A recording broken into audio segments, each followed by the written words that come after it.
Hello everyone. Let's start with the case study 21 ICI SPOM case study solutions set B. चलिए शुरू करते हैं। हमारी केस स्टडी 20 तक कंप्लीट हो चुका है, तो केस स्टडी 21 से लेकर 30 तक मैं इसमें पूरा पढ़ाऊंगा। तो आपकी रेगुलर बेसिस आपको 10 केस स्टडीज मिलती रहेंगी। तो इससे पहले केस स्टडीज पढ़ते हैं। For decades BC Donald basically McDonald's was built on speed, standardization, and predictability. Burgers were cooked in advance based on sales forecast. Wrapped, stored in heated beans, served within seconds. This cook-to-stock model worked well when menus were limited. Customer expectations focused purely on speed. However, by the early 2000s, cracks began to appear. Customers increasingly demanded customization, freshness, and quality transparency. No pickles, extra cheese, fresh fries. Simultaneously, competition from fast casual trend challenge BC dollars on food quality rather than price alone. तो basically ये BC dollars के बारे में बताया कि पहले cook to stock model पे ये यूज़ करते थे। इसमें मेन्यू लिमिटेड था, कस्टमर्स को जल्दी चाहिए था, तो इनके पहले से एडवांस सब चीज़ें बनी रहती थी, हीटेड बिन्स में रहता था, सब कुछ स्टोर्ड रहता था। बेसिकली वहाँ से गर्म करा और कस्टमर को दे दिया। लेकिन अब क्या हो गया है, कस्टमर को क्या चाहिए, अपने हिसाब से चाहिए, कस्टमाइजेशन चाहिए, उसको फ्रेशनेस चाहिए, क्वालिटी चाहिए। किसी को चाहिए कि पिकल नहीं होना चाहिए, एक्स्ट्रा चीज़ नहीं होनी चाहिए, फ्रेश फ्राइज होना चाहिए। जैसे हम सबवे में जाते हैं, तो सबवे में आप देखते हो कि सबवे में आपको वो अपने आपके अकॉर्डिंग बना के देते हैं। आपको जिस जो चीज़ लगवानी है, जो भी वेजीज लगवानी है, जो भी चीज़ लगवाना है, जो भी सॉसेस चाहिए, उसके हिसाब से आप उसको मॉडिफाई कर सकते हो। तो वो क्या करते हैं, JIT मॉडल पे कर रहे हैं कि यहाँ जो आएगा उसके हिसाब से बेसिकली उस हिसाब से बनाते चले जाएंगे। अभी किस पे शिफ्ट हो गए, JIT पे शिफ्ट हो गए। जस्ट इन टाइम, जैसे जैसे कस्टमर की रिक्वायरमेंट होगी वैसे वैसे हम इसको बना के देते चले जाएंगे। तो अब क्या हो गया, जैसे आप मैकडोनल्ड्स वगैरह सब वगैरह में जाते हो कि आपको सिर्फ बर्गर चूज करना है, मतलब बेस चूज करना है, कौन सा बर्गर चाहिए, व्हीट चाहिए या आपको मल्टीग्रेन चाहिए, कैसा चाहिए, उसके हिसाब से कौन सा चीज़ चाहिए, उसमें हिसाब से आप बना सकते हो, फिर वो आपको वो सर्व कर देते हैं। पैसा नहीं है कि पहले ये था, आपको वैसे ही बना के दे देंगे। अब इसके रिलेटेड हमसे क्वेश्चन पूछे हैं। Which operational logic best explains by BC Donald shifted from a cook to stock model to paint to order GIT सिस्टम। कि ये पूछ रहा है कि क्या ऑपरेशनल लॉजिक हो सकता है BC डोनाल्ड ने कुक टू स्टॉक मॉडल से GIT सिस्टम में मूव करा है। To reduce labour cost per transaction, नहीं, लेबर कॉस्ट उनकी पहले भी लग रही थी, अभी भी लग रही है। To align production trigger with real time customer demand, to eliminate the need for demand forecasting entirely.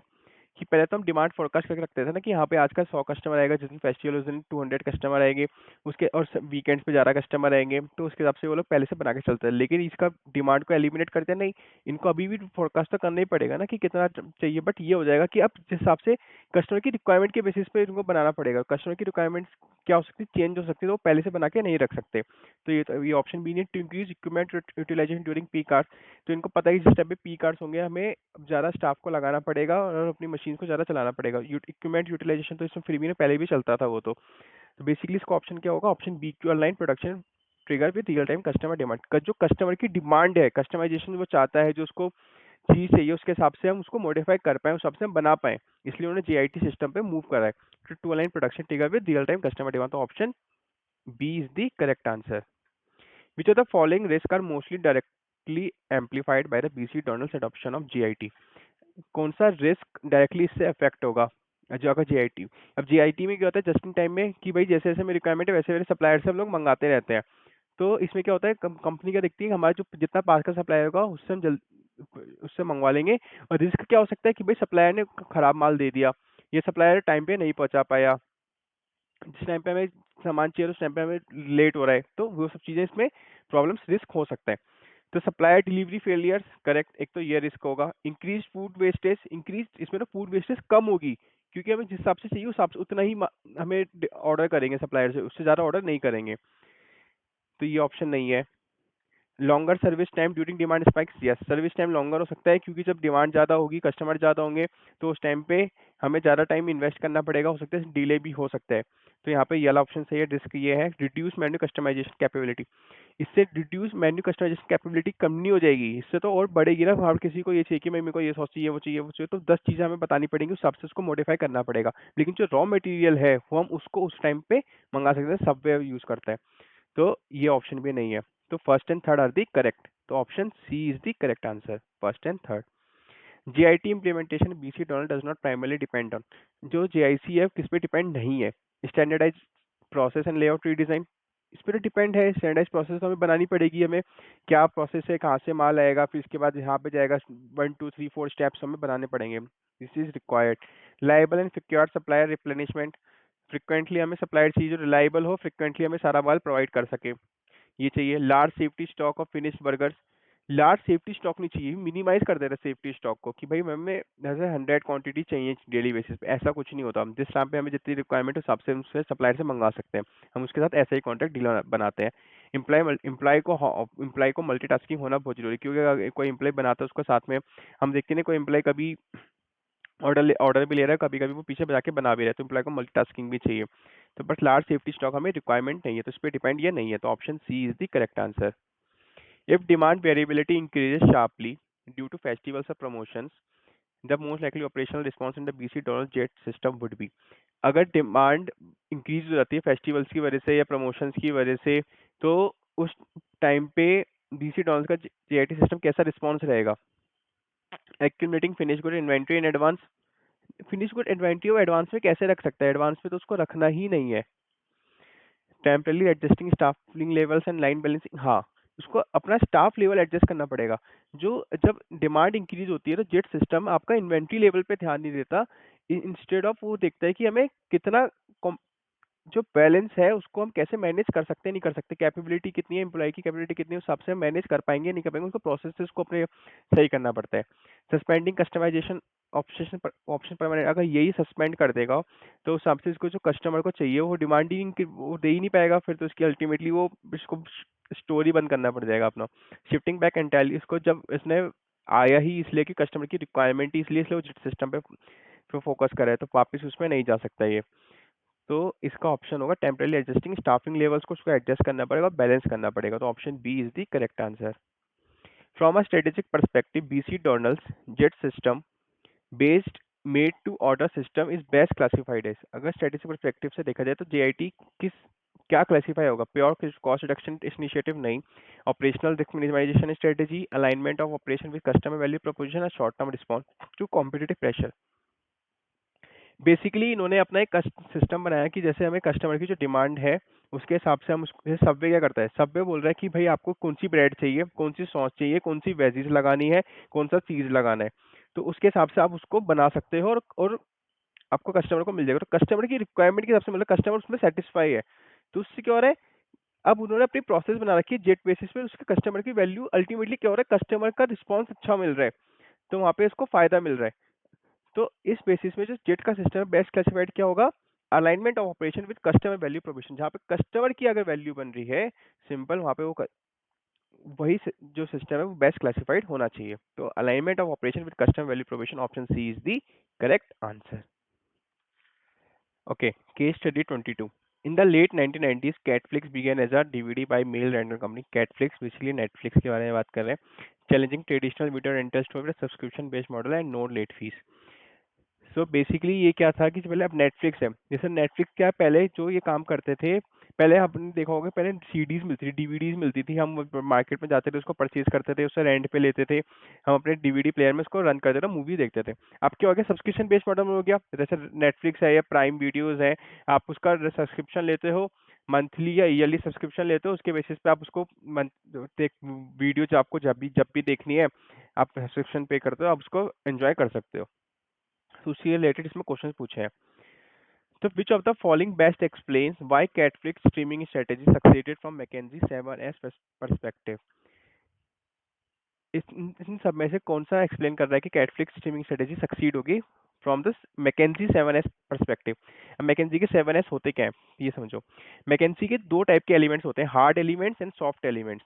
Hard elements होता है strategy, structure, systems.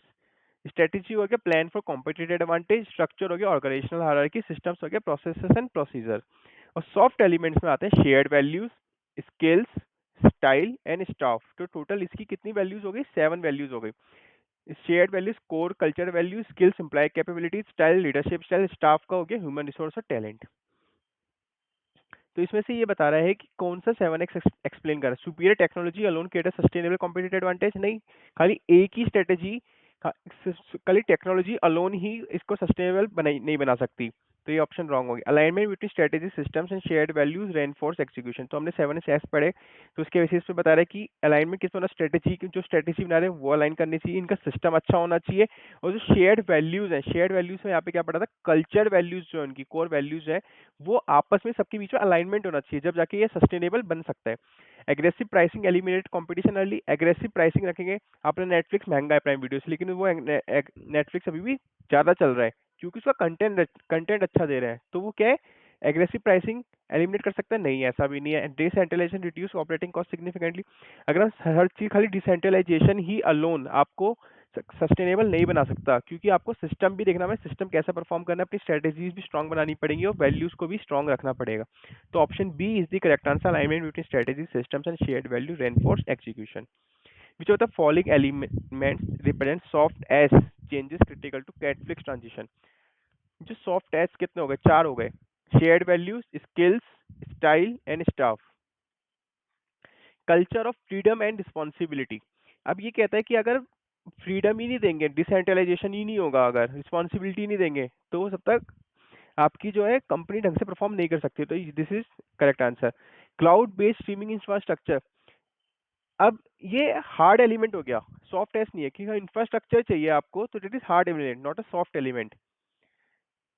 Talent density and top of market पे, डेट इज स्टाफ, अगर हम talent को अच्छा रखेंगे अपना और उनको अब मार्केट में उससे ज्यादा पे करेंगे, तो हमारे पास वो लोग अच्छे से काम करेंगे, that is soft element. This also correct answer. Shift to flat organisational hierarchy, अगर इसमें क्या लिखा है, ऑर्गेनाइजेशनल हायरार्की पे, फ्लैट ऑर्गेनाइजेशनल हायरार्की पे नहीं यार, फ्लैट ऑर्गेनाइजेशन की ऐसे ही हमारा होना चाहिए वर्टिकल, कि हर किसी के जाके हम किसी से भी बात कर सकते हैं। तो option first and third are the correct answer, तो option C is the correct answer. It Netflix had retained strict approval layers and rule-based controls during the transition, which 7S misalignment would likely we have emerged. अगर ये strict approval layer रखेंगे तो इनका style है वो कैसे bureaucratic style है, कि मतलब एक तरीके से डिक्टेटरशिप वाला हो गया, कि जैसा हम बोल रहे हैं आपको वैसा ही करना है। तो इनका स्टाइल और स्ट्रेटेजी ये फॉलो कर रहे हैं कि हमें सब्सक्रिप्शन बेस्ड मॉडल लाना है कम है, और जो आज के टाइम पे कस्टमर डिमांड कर उसके हिसाब से चलना है। तो इसमें क्या हो रहा है, जो स्टाइल है वो अलग है, स्ट्रेटेजी कुछ और इम्प्लीमेंट करना चाहते हैं।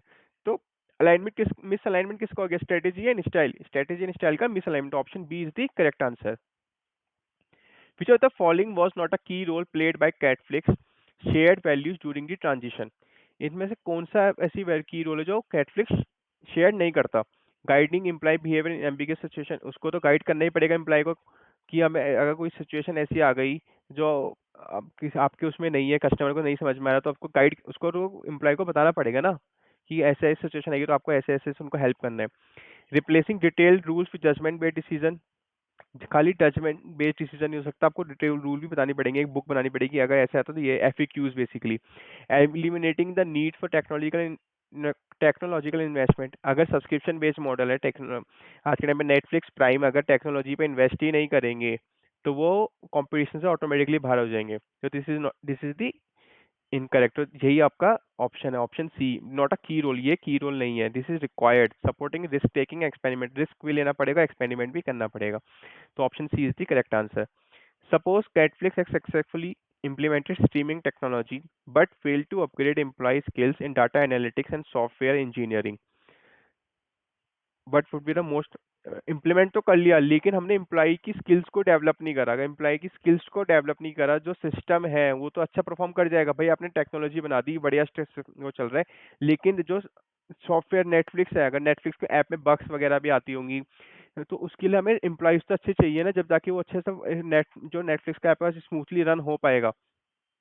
Temporary performance dip with no long term impact, temporary नहीं, हमें एम्प्लॉय अच्छे चाहिए।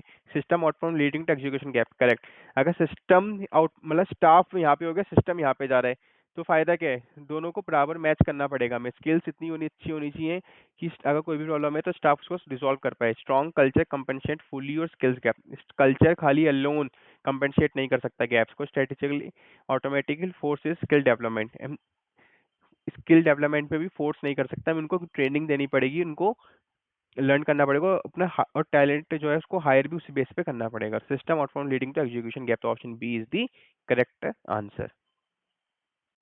Okay, now case study 23, At 4:30 a.m., the steam rises for a massive stainless steel cauldron on the outskirts of Bangalore. Inside, thousands of kilograms of rice are being cooked not for a hotel chain or airline but for government school children who will arrive hungry in classrooms by 9 a.m.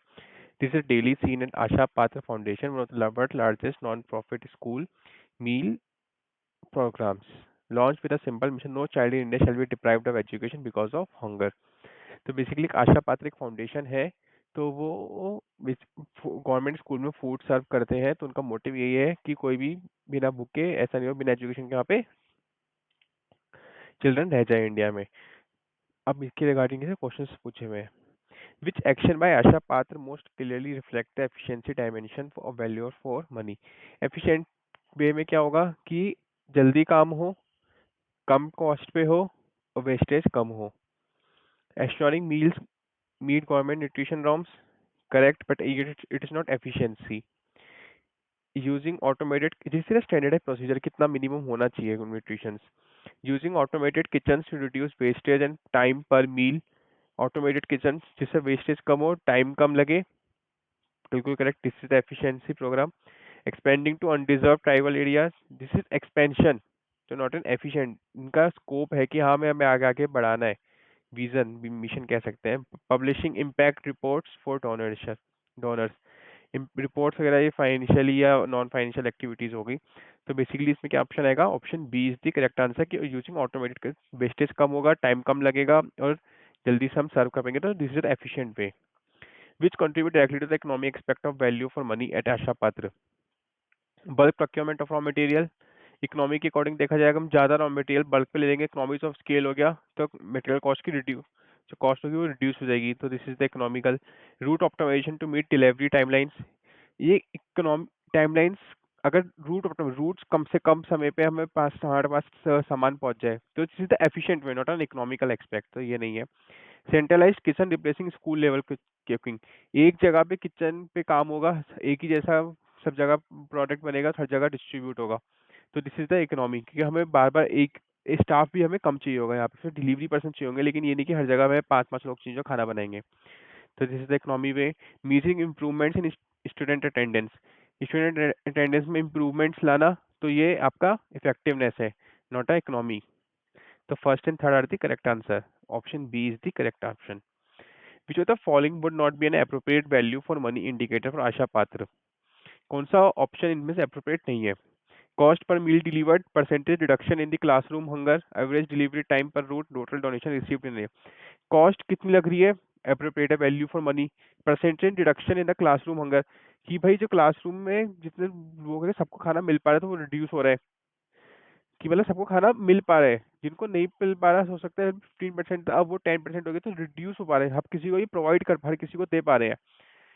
Average delivery time per root time average time देख रहे हैं कि कितना लगता है। Total donations मिली उनसे, उसको उसको क्या मतलब है टोटल डोनेशन से, इसका कोई मतलब, उनको जो अपना मोटिव है वो पूरा करना है, this is the output and this is an input which is on related to this. The total donation received in a year is not an appropriate value for money indicator. So option D is the correct answer. If Asha Patra expands into sparsely populated tribal regions, which value for money challenges most likely to arise? अगर वो expand करते हैं sparsely populated tribal regions, मतलब पहाड़ों पे भी जा रहे हैं, हर जगह फैल रहे हैं, तो उनका जो कॉस्ट होगा, डिलीवरी टाइम वो बढ़ जाएगा और इनकी कॉस्ट ज़्यादा लगेगी, तो एफिशिएंसी जो हम ऊपर पढ़े थे वो एफिशिएंसी इतना उस एफिशिएंसी अपना जो कॉस्ट वगैरह वो उतना डिक्रीज नहीं कर पाएंगे। Decline in nutritional quality, quality उनका सेम रखने ही ऑप्शन है। Increase in cost per meal due to loss of scale efficiency, efficiency decrease हो जाएगी, तो कॉस्ट उनकी जो पर मील है इंक्रीज हो जाएगी, करेक्ट। रिड्यूस अकाउंटेबिलिटी, डोनेट से रिलेशन कुछ नहीं, over standardization of menus, menu से रिलेटेड कुछ नहीं है, मेन्यू तो हर जगह सेम ही होगा, तो इंक्रीज जो होगी कॉस्ट की, मील की जो कॉस्ट होगी वो इंक्रीज हो जाएगी, क्योंकि वो एफिशिएंसी हमारी यहाँ पे लॉस हो रही है, तो option B is the correct answer. Which decision best balances value for money while addressing stakeholder concerns? Minimizing cost per meal even if menu variety reduces, maintaining quality standards while accepting higher cost in remote areas, restricting operations only to urban schools, shifting entirely to centralized school kitchens. हमने ऊपर क्या पढ़ा है, इनका क्या motive था यहाँ पे? No child in India shall be deprived of education because of hunger. ये पर्टिकुलर पूरे इंडिया की बात करें, किसी एक स्टेट की या किसी पर्टिकुलर एक स्कूल की बात नहीं कर रहे। तो अर्बन स्कूल्स में ऐसा नहीं, हर जगह इनको हर जगह चाहिए। Shifting and decentralized school kitchen, decentralize centralize kitchen चाहते हैं ये लोग। Maintaining quality standards. अब मेरा कंसर्न क्या होगा, अगर मैं ऐसा स्टेक होल्डर हूँ, मेरा क्या कंसर्न होगा, भाई मेरे को वहाँ पे कॉस्ट लग जाए, जो मेरा मोटो है मेरी फाउंडेशन का वो पूरा होना चाहिए। ठीक है, हम we can bear the cost, but हमारा जो क्वालिटी स्टैंडर्ड्स वो डिक्रीज नहीं होना चाहिए। तो बेसिकली इनका जो मोटो है वो कंप्लीट होना चाहिए। तो maintaining quality standard while accepting higher cost in remote areas, that is the correct answer, fifth का B. Okay, case study 24। Nijus began as a modest test preparation venture, rapidly transformed into India's most celebrated edtech unicorn. Nijus basically Byju's की बात कर रहे हैं। तो बाइजूस के case में हुआ क्या था, पहले वो समझ लो कि ये केस स्टडी उसके बेसिस पे पूरा बना रखा है। तो बाइजूस के केस में क्या हुआ था, इसने बाइजूस ने अपना एक्सपेंशन इतने जल्दी बेसिस पे कर दिया कि इसकी मार्केटिंग इतनी अच्छी हो गई, मार्केटिंग के बेसिस पे लोग इसके पास जा रहे हैं, मार्केटिंग में ज़्यादा पैसा खर्च कर रहे हैं, लेकिन इसके जो आउटकम्स थे, जो डिलीवरी थी, जो रिजल्ट आ रहा था, वो तो मिल ही नहीं पाया। कस्टमर का सेटिस्फेक्शन बिल्कुल लो था, एट्रिशन रेट गया बहुत ज़्यादा था, एंड जो कंप्लाइंस थी, इंटरनल कंट्रोल से वो ज़्यादा वीक थे। और क्या कहते हैं, जब इनको रिपोर्टिंग्स करनी थी वो उनकी प्रॉपर नहीं थी। बट अल्टीमेटली जो कस्टमर का सेटिस्फेक्शन था वो भी लो जा रहा था। तो इन्होंने अपने आप को वैल्यूएशन, काफ़ी वैल्यूएशन की हाई हो गई। ये इनके अपना टैलेंट तो हायर कर रहे हैं, किस पे हायर कर रहे हैं, लेकिन ये खाली बस इंक्रीज करे जा रहे हैं अपना मार्केटिंग पे। मार्केटिंग कितना कर सकते हैं उतना इंक्रीज करो, अपने अपने ज़्यादा से ज़्यादा स्टूडेंट्स को बुलाओ, उस पर ही फोकस करा था इन्होंने, लेकिन रिजल्ट पे फोकस ही नहीं करा कि हमें अपना रिजल्ट का आउटकम क्या देना है। अगर इनका रिजल्ट ही अच्छा नहीं आएगा तो स्टूडेंट वहाँ पे रहेगा ही क्यों। इस वजह से जब बायजूस था, बायजूस को वहाँ पे क्लोज हो गया था। So Naizu's initial strategic failure when viewed through the balanced scorecard was primarily due to, जो नीशू इनिशियली फेल हुआ था उसका, स्ट्रेटेजिक फेलियर हुआ था उसका रीजन क्या था बैलेंस। यहाँ पे एक चीज लिखी है, a balanced scorecard review revealed a classical imbalance. Financial metrics were over optimized while customer trust, process discipline, organizational learning were under measured and under managed. Financials तो इनके सही हो गए, लेकिन कस्टमर ट्रस्ट, डिसिप्लिन, ऑर्गेनाइजेशनल जो learning थी वो सब अच्छी नहीं थी, वो अंडर मीजर थी, अंडर मैनेज थी। तो primarily due to inadequate investment, investment तो बहुत थी इनके पास, over emphasis of financial growth metrics at the cost of non financial perspective. Financial growth पे इन्होंने ज्यादा फोकस करा, और जो नॉन फाइनेंशियल पर्सपेक्टिव से customer trust, discipline, organisational learning, उस पर फोकस ही नहीं करा। तो इस वजह से इनका सबसे बड़ा फेलियर यही था। पुअर मार्केट डिमांड, डिमांड से ज्यादा बढ़ी थी, इनकी डिमांड कितनी ज्यादा बढ़ गई थी, absence of global expansion strategy. उनका यही प्लान था कि हम बाद में आउटसाइड इंडिया भी एक्सपेंड करेंगे। तो option B is the correct answer. Financial पे फोकस था, नॉन फाइनेंशियल पर्सपेक्टिव पे फोकस ही नहीं था। Which of the following indicator that would be most appropriate non-financial indicator under the customer perspective for correcting issues imbalance? Customer perspective basically customer satisfaction से related है। Student engagement completion rate, student तो आ रहे थे लेकिन वो complete ही नहीं कर पा रहे थे अपना, जो उनका आउटकम था स्टूडेंट्स का वो पूरा मिल ही नहीं रहा था। तो स्टूडेंट यहाँ पे लो ट्रस्ट जो था बहुत काफी लो था। तो this is non financial perspective. Refund turn around time, जो इनकी प्रोसेस थी, अगर किसी कस्टमर को नहीं चाहिए, किसी को स्टूडेंट को वापस चाहिए, तो उनका जो रिफंड प्रोसेस था वो उनको टाइम पे नहीं मिल पाता था, और एडमिशन थी, ये सब चीज़ें इसमें ही कवर हो गई। तो इनकी बेसिकली जो भी प्रोसेस थी स्टूडेंट से रिलेटेड, कस्टमर से रिलेटेड, वो ढंग से थी ही नहीं। तो इस वजह से this is also customer perspective. Revenue per acquisition, revenue जो है this is the internal matter, this is not related to customer perspective. Net promoter score, customer कितना सेटिस्फाई था, कस्टमर का सेटिस्फेक्शन, वहाँ पे रिजल्ट उनको मिल ही नहीं रहा था, आउटकम तो मिल ही नहीं रहा था कस्टमर को, कस्टमर सेटिस्फेक्शन यहाँ पे क्या था, लो था। तो this is also non financial perspective. तो first second third are the non financial perspective. First second option B is the correct answer. If Niju's leadership redesigned incentives strictly using a balanced scorecard logic, but this change is most likely, अगर उनको redesign करना था अपना incentive, तो क्या आप सबसे ज्यादा लाइक किस चीज पे करते। Sales bonus linked only to monthly enrollments, monthly enrollments जितना होगा सबसे सेल्स पे आपको बोनस मिलेगा। Leadership KPI link to valuation milestone, sales and leadership incentive link to learner outcomes, complaint ratios, increase marketing spend offset reputational damage. इनका जो link होना चाहिए calendar outcomes complete dish. Ad tag में basically simple क्या है, अगर simple student अगर अच्छा परफॉर्म कर रहे हैं, स्टूडेंट की रैंक्स आ रही है, स्टूडेंट पास हो रहे हैं, स्टूडेंट की परसेंटेज अच्छी आ रही है, तो अल्टीमेटली क्या होगा, और बाद में और स्टूडेंट ज्वाइन करेंगे उनको नेक्स्ट बैच से। अगर वो आउटकम ही इनका अच्छा नहीं आ रहा, तो आप कहीं पे भी अपना डिमांड बढ़ा लो, कहीं पे भी अच्छे टैलेंट को हायर कर लो, कोई फायदा नहीं है उस चीज का। Sales and leadership incentives linked होने चाहिए, तो लर्नर आउटकम्स एंड कंप्लेंट कम, मतलब आउटकम जो है वो अच्छा आ रहा है और जो कंप्लेंट रेशियो है वो कम है, उससे इनकी जो बोनस है उससे लिंक होनी चाहिए। तो option C is the correct answer. All of the following reflect learning and growth perspective failures at Nijus except, इसमें लर्निंग एंड ग्रोथ फेलियर्स के सारे perspective except high attrition in sales team, pressure driven sales culture, weak audit compliance reporting, insufficient training और ethical selling. Ethical selling तो कर रहे थे लेकिन insufficient training थी, this also related to learning and growth. Weak audit compliance reporting, this is related to internal control, IC. अगर उनके internal control weak थे तो this not related to learning and growth. Pressure driven sales culture, pressure बनाते थे sales करो sales करो sales करो, high attrition था सेल्स, हाई सेल्स टीम वाली छोड़ के चले जाते थे। तो सब चीज किससे रिलेटेड, लर्निंग एंड ग्रोथ से। बट जो आपका weak audit and compliance reporting है, this is related to internal control, this is not related to learning and growth। तो option C is the correct answer. Which balance scorecard cause effect logic was mostly critical broken in Nijus case. अगर आपको जो learning outcomes है वो अगर set complete नहीं हो पा रहा है, उसकी वजह से फाइनेंशियल अफेक्ट करेंगे और फाइनेंशियल्स की अफेक्ट हो रहा है, तो अल्टीमेटली आपका जो बैलेंस स्कोरकार्ड का लॉजिक है वो ब्रोक हो रहा है। Strong learning culture, better processes, higher customer satisfaction, sustainable financials, aggressive marketing, higher valuation, improved governance, rapid hiring, faster revenue growth, better learning outcomes, high valuation, automatic customer trust। सबसे पहले इनका जो base था strong learning culture, इनका ये base होना चाहिए था, लेकिन इनका यही बेस तैयार नहीं था, इसी चीज पे फोकस ही नहीं था, लर्निंग कल्चर ही नहीं था वहाँ पे, सिर्फ इतना था कि कस्टमर को अट्रैक्ट करो और उनसे पैसे लो बस। इंस्टॉल लर्निंग कल्चर नहीं था तो प्रोसेस बेटर थी ही नहीं, कस्टमर सेटिस्फेक्शन मिलता ही नहीं, तो फाइनेंशियल सस्टेन होते ही नहीं। तो this is the logic which is broken. Strong learning culture अगर ये स्टैब्लिश होता तो ऑटोमेटिकली सारी चीजें खुद ही प्रोसेस हो जाती। तो option A is the correct answer. Okay, case study 25. By 2023, Gigato had evolved into highly decentralized organization operating across more than 500 Indian cities. What is Gigato? Swiggy plus Zomato, that is Gigato। Gigato के ऊपर movie भी आई थी कपिल शर्मा की।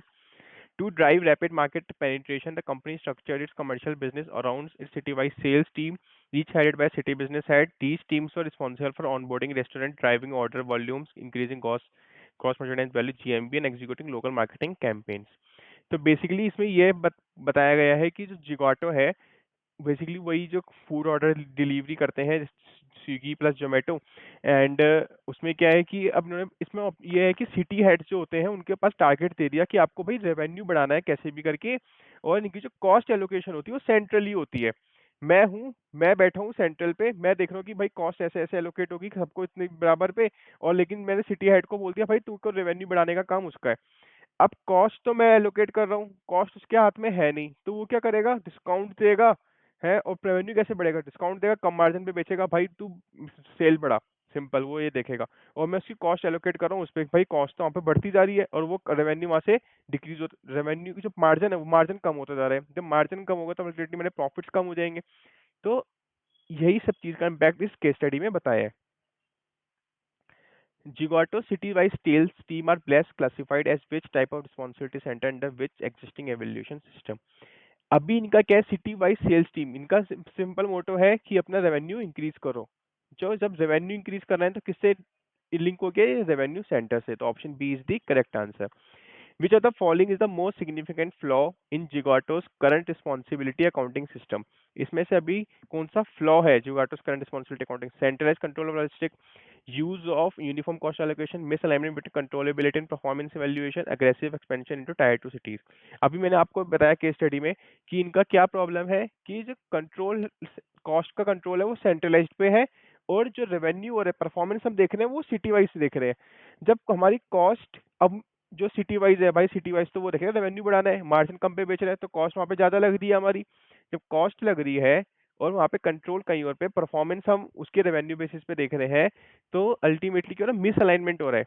भाई वो cost भी उसके हाथ में हो, रेवेन्यू भी उसके हाथ में हो, तो वो देखेगा हमको प्रॉफिट बढ़ाना है अपना, तो वहाँ पे क्या, जब जाके वो अपना अपना जो सेल्स है वो इंक्रीज करेगा, मार्जिन भी अपने इंक्रीज करेगा। तो miss alignment between controllability and performance evaluation, that is the correct answer. Which dysfunctional managerial behaviors are most likely encouraged by evaluating city teams only on revenue growth? किन financial behavior का likely encourage होगा अगर हम खाली city teams को revenue growth पे देखते हैं? एक्सेसिव डिस्काउंट देगा वो ज़्यादा। Focus on high quality restaurant partners, high quality restaurant partners पे वो फोकस करेगा।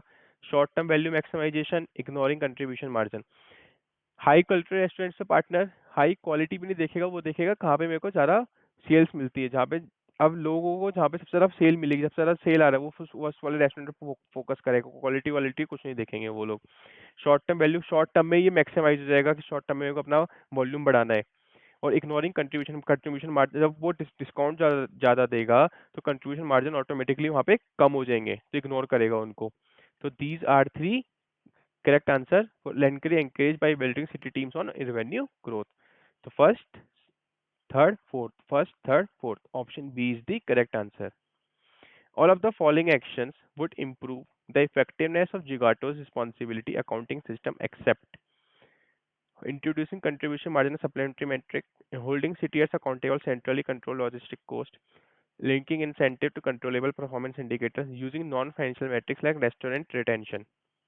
कौन सा एक्शन इसमें से इंप्रूव करेगा जोगाटो रिस्पॉन्सिबिलिटी को? कंट्रीब्यूशन मार्जिन सप्लीमेंट्री मैट्रिक बनाना चाहिए, करेक्ट है। इंसेंटिव को लिंक करना चाहिए परफॉर्मेंस इंडिकेटर से, अगर आपका परफॉर्मेंस अच्छा होगा तो आपको इंसेंटिव मिलेगा। Non financial metric like restaurant retention, ये भी देखना चाहिए कि हम रेस्टोरेंट हमें रिटेंश है, क्योंकि हमें दोनों चीज देखने, वेंडर भी देखना है, कस्टमर भी देखना है। अगर वेंडर ही नहीं होगा कस्टमर को मिलेगा, कस्टमर नहीं होगा तो वेंडर का फायदा क्या है? Both are important. और holding city heights accountable centrally control, जो कंट्रोल सेंट्रली होती है उसके लिए रिस्पॉन्सिबल सिटी वाइड हाइट को रिस्पॉन्सिबल कराना, दैट इज रॉन्ग। तो option B is the correct answer. If Jigato convert city teams in profit centre without changing cost control authority. अब आपने, हाँ, अब इन्होंने क्या बोल रहे हैं कि आप जिगाटो जो सिटी सेंटर है उसको प्रॉफिट सेंटर में कन्वर्ट कर दो, कि भाई वहां पे हम देखेंगे प्रॉफिट कितना आ रहा है, अब वो कंसिडर करेंगे। और लेकिन कॉस्ट जो कंट्रोल हो रही है अभी भी सेंट्रली पे कंट्रोल हो रही है, तो कॉस्ट वो देख नहीं सकता, रेवेन्यू उसके हाथ में है, और बोल रहे हैं प्रॉफिट सेंटर बना देंगे। तो जब प्रॉफिट सेंटर आप बना दोगे तो कॉस्ट उसके हाथ में ही नहीं, फिर से वो तो वही करेगा जब उसको पता ही नहीं कि कॉस्ट में वो कैसे एलोकेट करनी, कहाँ पे लेके जाना है। तो वहाँ पे क्या आएगी, दिक्कत आएगी, और उस वजह से जब उसको इंसेंटिव नहीं मिलेगा तो वहाँ पे क्या होगा, डिमोटिवेशन उसको फील होगा, और इस वजह से उसका एट्रिशन रेट वहाँ पे बढ़ेगा। इम्प्रूव मैनेजर अकाउंटेबिलिटी इंप्रूव नहीं होगी, उनको दोनों चीज देनी पड़ेगी, कंट्रोल अगर देना कंट्रोल भी देना पड़ेगा साथ में। लॉन्ग टर्म प्रॉफिटेबिलिटी भी इंक्रीज नहीं होगी, increase internal conflict demotivation, internal conflict increase होगा, और जो मैनेजर्स हैं वो डिमोटिवेट होंगे। Optimal investment decision city level, ये ऑप्शन भी एलिमेंट नहीं है, तो option C is the correct. Internal conflict increase होगा और डिमोटिवेशन भी इंक्रीज होगा। अब यहाँ पे आपकी केस स्टडी 25 तक कंप्लीट हो चुकी है। अब यहाँ पे 26, 27 एंड 28, 29 एंड 30, ये जितनी भी केस स्टडीज हैं ये सब रिलेटेड आपके 21 से 25 से रिलेटेड ही है सारी। ऐसा कुछ नया नहीं मिलेगा आपको, इसमें कोई प्रॉब्लम है, इनकेस आपको कुछ प्रॉब्लम आती है, मेरी ईमेल आईडी kanika.jain0197@gmail.com उसमें है, आप उस पर जाके हमें मेल कर सकते हो या कमेंट कर सकते हो। आप मेल करोगे तो आपको सॉल्यूशन जल्दी मिल जाएगा। हम आपको कुछ भी है तो पर्सनली हम गूगल मीट पे कनेक्ट होके आपको मैं सॉल्व करा सकता हूँ कि ये है, आप हमें बता देना ये प्रॉब्लम आ रही है, तो उसके बेसिस आपको मैं सॉल्व, क्योंकि इसमें कुछ भी चेंज नहीं है फिर से इसको पढ़ाने का। इट्स जस्ट कि मैं अपना टाइम लगा रहा हूँ। इट्स बेटर मैं आपकी जो आगे केस स्टडीज है, क्योंकि 102 केस स्टडीज है, उसके बाद भी फर्दर क्वेश्चंस हैं, तो मेरे को आपको जल्दी कंप्लीट करवाने हैं और अब की बार ये क्लियर करना है, क्योंकि लॉ में हमारा काफी अच्छा रिस्पॉन्स आ रहा है। आप और किसी भी स्टूडेंट का लॉ का पेपर है तो आप वो सारी केस स्टडीज देख सकते हैं वहाँ पे जाके, कोई भी प्रॉब्लम नहीं आएगी आपको, सारी चीजें वहाँ पे समझ में आ जाएंगी। एंड इसके बाद 25 to 30 आप इसमें यहाँ से सॉल्व कर सकते हैं। तो यहाँ पे हमारी केस स्टडी 30 तक कंप्लीट हो गई है, तो मैं केस स्टडी 31 और करा रहा हूँ आपको इस वाले वीडियो में, जिससे एक आइडिया लग जाएगा कि अब हमें जो प्रैक्टिकल क्वेश्चन है वो कैसे सॉल्व करना है।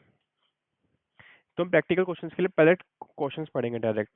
विच of the following is consider prevention cost bike limited during the each month. ठीक है, प्रिवेंशन कॉस्ट जो होती है वो रिलेटेड होती है क्वालिटी रिव्यू से, जितना क्वालिटी रिव्यू में हमारी कॉस्ट लग रही है that is the prevention cost. तो प्रिवेंशन कॉस्ट यहाँ पे कितनी, cost of quality review of existing supplier, तो that is the prevention cost. I am mentioning it as a PC. Manufacturing rework cost, ये हमारी कौन सी कॉस्ट हो गई, जो मैन्युफैक्चरिंग रीवर्क कॉस्ट लग रही है ये हमारी कॉस्ट हो गई, मैन्युफैक्चरिंग रीवर्क कॉस्ट हो गई हमारी इंटरनल कॉस्ट। और customer support centre cost, customer support, अगर कस्टमर के पास जब प्रोडक्ट पहुंच जाता है उसके बाद की जो कॉस्ट लग रही है that is external cost EC. और इक्विपमेंट टेस्टिंग कॉस्ट जो हो गई, ये हमारी हो गई अप्रेजल कॉस्ट, जितनी भी हमारी इक्विपमेंट टेस्टिंग में लगती है that is the appraisal cost, that is AC. Okay, तो which of the following prevention cost, prevention cost is the related to quality review, तो option C is the correct answer. Which of the following cost would be classified as an appraisal cost, appraisal cost कौन सी होगी यहाँ पे, equipment testing cost, तो option B is the correct answer.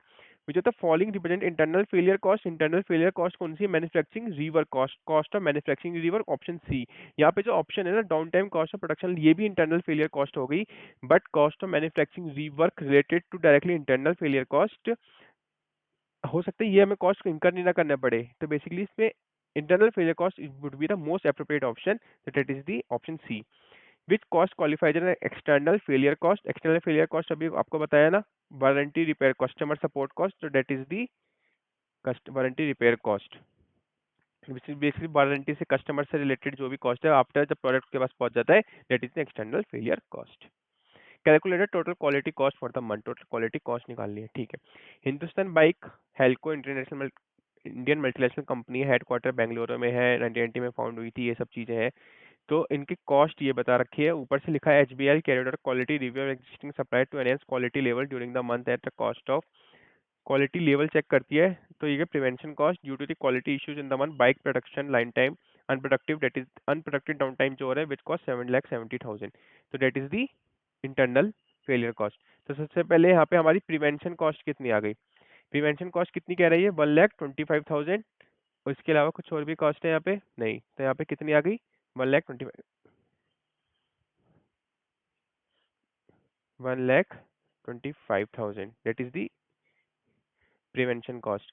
उसके बाद आती है customer support centre cost, customer support centre cost कौन सी हो गई यहाँ पे, कस्टमर सपोर्ट जो सेंटर कॉस्ट है that is the external failure cost. तो 35 इंटू कितना लग रहा है customer service centre 2000 hours, 35 per hour 2000 into कितना हो गया 70,000 प्लस 1,25,000,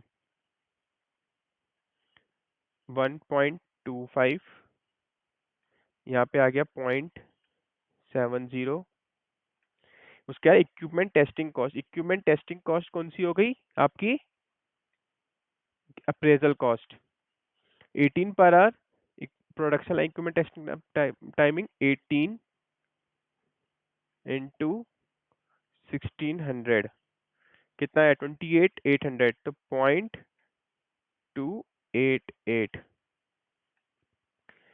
उसके बाद आया यहाँ पे मैंने वारंटी रिपेयर कॉस्ट, अब वारंटी रिपेयर कॉस्ट भी किससे रिलेटेड हो गई हमारी, एक्सटर्नल फेलियर से, 1560 पर बाइक, एंड वारंटी रिपेयर में कितना लगा 2600 बाइक्स है, तो 1560 इंटू 2600 दैट इज 40,56,000, तो दैट इज 40.56। उसके बाद आया manufacturing rework cost, manufacturing rework कितना कॉस्ट लग रहा है 228 पर बाइक इंटू 3200 बाइक, 228 इंटू 3200, तो यहाँ पे कितना आ गया 7,29,600। अब इन सबको ऐड करेंगे कॉस्ट को, 7,29 7,29,600 plus 1,25,000, that is the quality level, and 70,000 plus 28,800 plus 40,56,000। अब हमारी इसमें कौन सी कॉस्ट रह गई 7,70,000 की डाउन टाइम कॉस्ट लग रही है, that is the internal failure cost. इसको आपको बाइफरकेट करके 57,79,400, तो हमारा आंसर कितना होना चाहिए 57,79,400, option A is the correct answer. 57,79,400 मैंने आपको यहाँ पे सॉल्व करके बता दिया होगा, यहाँ पे कॉस्ट ये रही कि कौन सी कॉस्ट लगेंगी, तो 57,79,400, तो option A is the correct answer. तो यहाँ पे 31 केस स्टडीज तक हमारा सारा कंप्लीट हो गया है। अब नेक्स्ट वीडियो आपकी 32 से लेके 40 उसके ज़्यादा आपको केस स्टडीज उसमें सॉल्व मिल जाएंगी। प्लीज़ शेयर करो, सब्सक्राइब करो, लाइक करो, हमें भी थोड़ा सा मोटिवेशन मिलता है कि हाँ I am doing good, and कुछ भी सॉल्यूशन चाहिए किसी इवन एग्जाम से रिलेटेड कैसा भी है, कुछ भी प्रॉब्लम है तो please let us know. We will definitely help you. Thank you. Stay healthy and wealthy.